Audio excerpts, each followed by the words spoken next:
Hello everyone. Today we will discuss paper second question number 1. Alright. Question number 1 is what meaning of ancient education system? Ancient education system is जो एक होता है ना पहले के time पर जो पढ़ाई का अभी देखो आप एजुकेशन सिस्टम जो पहले का और अभी का बहुत दोनों में डिफरेंस है. ठीक है. टाइम ही बहुत ज़्यादा हो चुका है तो इस वजह से देखो चीज़ें इम्प्रूव होती जाती है और जैसे जैसे चीज़ें इम्प्रूव होती जाती है मॉडर्नाइज होती जाती हैं क्या टाइम के अकॉर्डिंग जो आपकी नीड होती है उससे हम क्या करते हैं एजुकेशन सिस्टम भी हमारा चेंज एजुकेशन सिस्टम क्या हर सिस्टम चेंज होता जाता है आपकी नीड के अकॉर्डिंग. तो पहले क्या होता था एंशियंट टाइम पे जो होती थी एजुकेशन वो एक गुरु शिष्य परंपरा थी हम कह सकते हैं. अभी हमने क्या कर दिया टीचर स्टूडेंट्स. ठीक है. तो हम क्या वर्ड यूज करते थे उस टाइम पर that time use Guru and शिष्य परंपरा. ऑलराइट. तो जो गुरु शिष्य की परंपरा थी उसमें क्या होता था अभी क्या होता है कि हम बच्चों को जैसे हमने स्कूल भेजा अभी हम स्कूल में भेजते हैं बच्चों को पढ़ाने के लिए. ठीक है. बच्चे गए 6 7 पढ़ाई स्टडी की और वापस घर आ गए. पहले के टाइम पर ऐसा नहीं होता था. एक age group particular age group के बाद जो जो भी लोग थे उनके कोई एक गुरु होते थे तो बच्चों को क्या करते थे उस जगह पर ही भेज दिया जाता था जैसे हम अभी आजकल हॉस्टल में भेज देते ना लाइक दैट. तो हॉस्टलिंग वो हॉस्टल ही था जो कि आप बोले कि गुरु के पास उनको बच्चों को भेज दिया जाता था और बच्चों का घर से कोई भी कनेक्शन उस टाइम पर नहीं होता था. टोटली वो किस पर डिपेंड होते थे गुरु पे अपने. जो उनके टीचर होते थे वो हर चीज सिखाते थे कि मतलब एक होता है ना कि अगर आप 6 7 ईयर्स में या मैक्सिमम मान लीजिए आप 12 ईयर्स में अगर आप बच्चे को भेज देते हो किसी के पास तो बच्चे की क्या होगी जो सारी लर्निंग होगी वो उनके थ्रू ही होगी. आपको पढ़ाई के अलावा हर चीज वो सिखाई जाती थी. वो था वोकल एजुकेशन वो भी सिखाते थे वो कि आपको रहना कैसे है कैसे आपको सरवाइव करना है किसी भी सिचुएशन में आप खुद को कैसे करोगे. उसके अलावा जो किंगडम्स होते जहाँ जो वहाँ के प्रिंस वगैरह होते थे उनके लिए एक अलग एजुकेशन सिस्टम होता था. ठीक है. उनको हर चीज सिखाया जाता था कि आपको कभी किसी वॉर में अगर फेस करना पड़े आप वहां पर कैसे करेंगे. इवन जो भी काम होते थे जहाँ बच्चे रहते थे आश्रम होते थे ना गुरुकुल या आश्रम होते थे तो वहां पर बच्चों को क्या होता था हर चीज सिखाते थे कि आपको जंगल जाना है लकड़ियां काट कर लाना है खाना बनाना मतलब हर कुछ वहां पर सिखाया जाता था. ये था एक हमारा ancient education system. Ancient education system में जो था उसके एम क्या थे क्यों ऐसा मतलब उस टाइम पे पहली चीज जो उसकी थी कि नॉलेज एंड एक्सपीरियंस. किसी भी चीज का आपको नॉलेज मिल रहा था और नॉलेज ऐसा नहीं था जो अभी आपने देखा होगा कि अभी हम बात करते हैं ना कि ये हमारी न्यू एजुकेशन पॉलिसी है जैसे बोलते हैं कि learning by doing kind of learning by doing. अभी हमने वापस से एजुकेशन सिस्टम में स्टार्ट किया है लेकिन ये बहुत पुराना मेथड है. जो उस टाइम पे जो गुरु होते थे वो क्या करते थे लर्निंग बाय डूइंग वाला मेथड ही यूज करते थे. बच्चों को वो हर चीज करके दिखाते थे और बच्चों से वो काम करवाते थे और बच्चे ऐसे ही लर्न करते चले जाते थे उन चीजों को. ठीक है. फिर होता है स्पिरिचुअलिटी.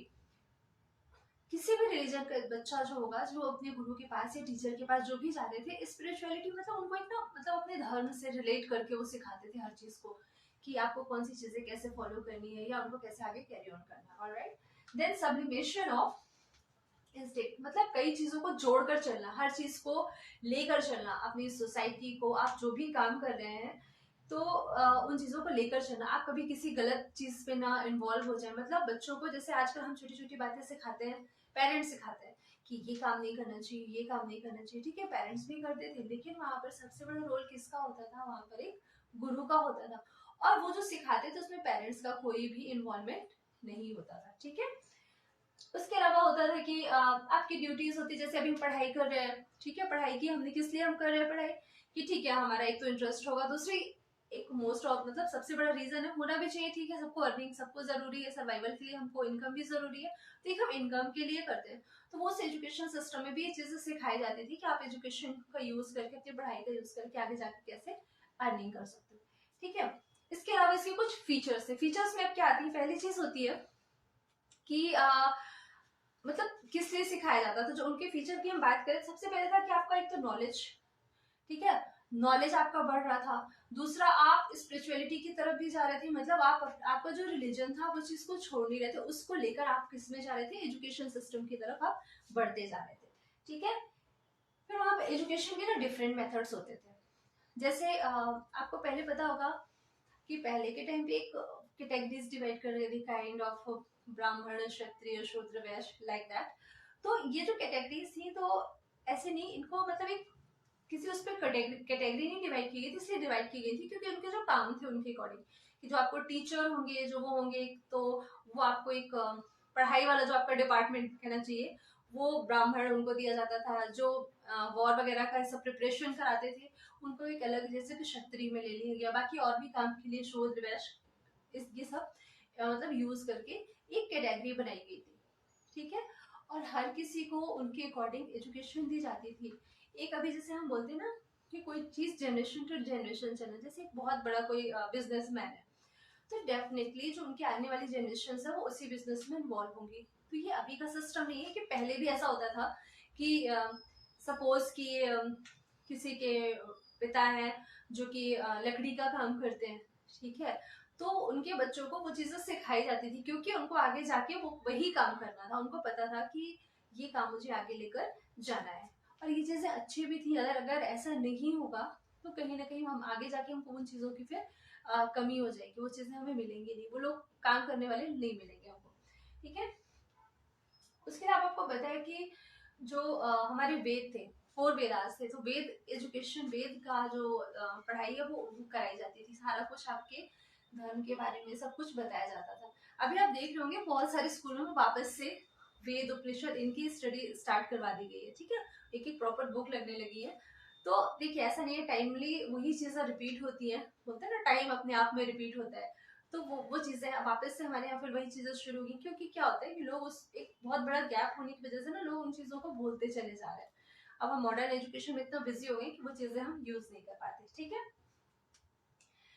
उसके अलावा था कि ब्रह्मचर्य, ब्रह्मचर्य आपको पता है मतलब जो लोग जैसे मैरिड नहीं होते वो ब्रह्मचर्य का वो करते थे।